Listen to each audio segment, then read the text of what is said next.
Hello दोस्तों, आज हम पढ़ेंगे action potential in cardiac muscles.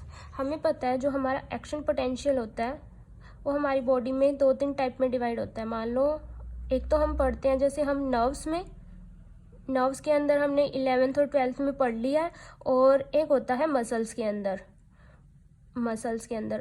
अंदर हमें पता है हमारी 3 टाइप की मसल्स होती है, smooth muscle, skeletal muscle and cardiac muscle. आज हम कार्डियक मसल के बारे में पढ़ेंगे। कार्डियक मसल के अंदर हमें पता है 2 टाइप में डिवाइड होते हैं आगे। एक तो ऐसे नोडल एक्शन पोटेंशियल, और दूसरा होता है वेंट्रिकुलर एक्शन पोटेंशियल। आज हम वेंट्रिकुलर एक्शन पोटेंशियल के बारे में ही पढ़ेंगे, तो शुरू करते हैं।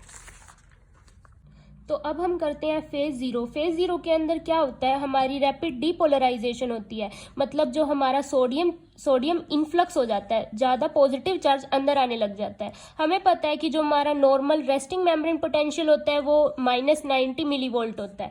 तो नॉर्मल कंडीशन के अंदर क्या होता है, जो अंदर चार्ज होता है वो होता है नेगेटिव, और बाहर जो चार्ज होता है वो होता है पॉजिटिव। लेकिन जब हमारा फेज 0 होता है तब हमें पता है कि जो सोडियम आयन है वो इनफ्लक्स कर देते हैं, मतलब अंदर आ जाते हैं, बाहर से अंदर आएंगे। तो सोडियम जो कि एक पॉजिटिव चार्ज है, जब वो अंदर आएगा तो अंदर का जो पोटेंशियल है वो पॉजिटिव हो जाएगा नेगेटिव की बजाय।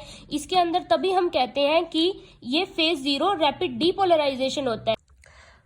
अब जो फेज 1 है वहां पे +20 मिलीवोल्ट चार्ज डेवलप हो जाएगा। फेज 1 के अंदर क्या होता है, रैपिड मतलब इनिशियल रिपोलराइजेशन होती है। इनिशियल रिपोलराइजेशन देखें हम वो कैसे, मान लो जब हमने फेज 0 किया था उसके अंदर क्या हुआ था कि जो सोडियम थे वो कंटिन्यूअसली इनफ्लक्स कर रहे थे। तो मतलब अंदर जो चार्ज था वो पॉजिटिव डेवलप हो गया। अंदर चार्ज पॉजिटिव डेवलप हुआ तभी तो हमारा जो चार्ज था वो +20 मिलीवोल्ट हुआ। अब क्या होता है कि रिपोलराइजेशन होने लग जाती है। दोबारा ये स्लोप देखो, बिल्कुल नेगेटिव की तरफ आ रहा है। तो इसका मतलब क्या है कि जो K पॉजिटिव है, पॉजिटिव चार्ज हम और बाहर निकाल देंगे। पॉजिटिव चार्ज बाहर निकाल दिया तो अंदर हमें क्या पता है कि नेगेटिव बचेगा, तो थोड़ा बहुत जो चार्ज है वो अंदर नेगेटिव डेवलप हुआ। तो इस स्टेज को हम कहते हैं इनिशियल रिपोलराइजेशन। अब देखते हैं हम फेज 2। फेज 2 को हम प्लेट्यू फेज भी कहते हैं। इस फेज को हम प्लेट्यू फेज क्यों कहते हैं, क्योंकि इसके अंदर जो कैल्शियम होते हैं वो अंदर आ जाते हैं, और जो पोटेशियम होते हैं वो ई फ्लक्स मतलब बाहर चले जाते हैं। देखो फेज 2 के अंदर जो पोटेशियम थे वो तो बाहर जा ही रहे थे, तो नेगेटिव चार्ज डेवलप हो रहा था। लेकिन अब हमने क्या किया कि जो कैल्शियम थे वो अंदर आ गए, तो यहाँ ये जा रहे थे तो नेगेटिव चार्ज डेवलप हो रहा था हमने माना, लेकिन Ca2 पॉजिटिव अंदर भी तो आ रहा है, तो नेट चार्ज मतलब मेंटेन सा हो रहा है। तो ये फेज बिल्कुल प्लेट्यू मतलब स्टेडी टाइप सा है। यहाँ पे ना ही तो ज्यादा पॉजिटिव हो रहा ना ही ज्यादा नेगेटिव हो रहा, तो ये स्टेडी फेज है, इसीलिए हम इसको कहते हैं प्लेट्यू फेज।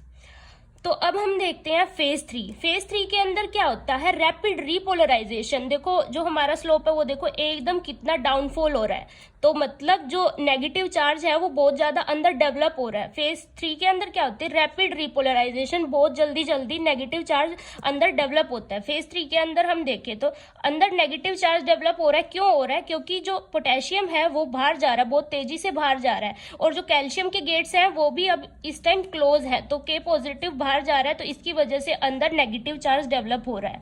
ठीक, नाउ फेज 4 के अंदर क्या होता है, फेज 4 में जो मेम्ब्रेन का रेस्टिंग पोटेंशियल है वो रिटर्न हो जाता है -90 मिलीवोल्ट।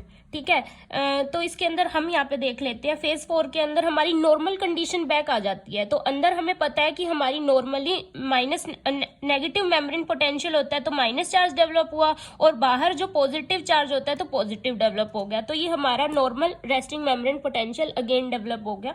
Thank you.